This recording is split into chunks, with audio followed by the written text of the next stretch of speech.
Ngayong host ang Cebu City ng ilang APEC meeting, Cebu Governor Hilario David III. Umaasang masusundan pa ito ng malalaking events mula po sa Cebu City. Alamin natin ang detalye niyan mula sa aming kasamang si Ria Fernandez live.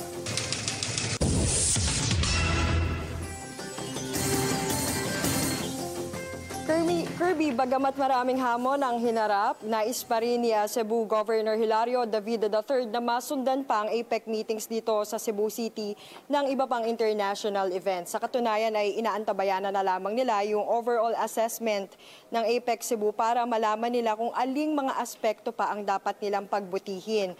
At mula na magsimula ang APEC meetings dito sa Cebu City noong Agosto 22, mahigit 300,000 piso na ang kinita ng probinsya mula sa mga biniling tour packages ng APEC delegates at karamihan sa mga ito ay city tour. Pero si Governor David gusto niya ring tangkilikin ng iba pang produkto tourist spot sa labas ng lungsod bilang sa inclusive growth o yung sama-samang pag-unlad ng lahat ng sektor ng APEC 2015. Base sa mga ulat na natanggap ng gobernador, may ilang mga delegado nang namasyal sa southern part ng Cebu, partikular sa Uslob, kung saan mapapanood yung mga whale shark at saka may pumunta na rin doon sa tinatawag na Samboan Falls. Ngunit higit sa lahat, ang hospitality ng mga Cebuano talaga ang pinaka-pinagmamalaki nila. Pakinggan natin si Cebu Governor Davide. Cebuanos are really known for their friendliness, for their hospitality.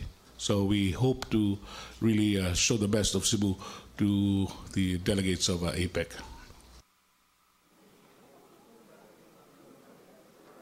At Kirby, sa kabuuan, inaasahan nga na yung manufacturing at micro, small, and medium enterprises o yung tinatawag na MSMEs, ang mga industriyang pinakamakikinabang dito sa APEC, maging yung foreign direct investments.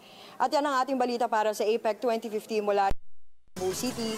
Sa tulong ng RTVM, ako po si Ria Fernandez para sa Telebisyon ng Bayan. Maraming salamat sa iyo, Ria.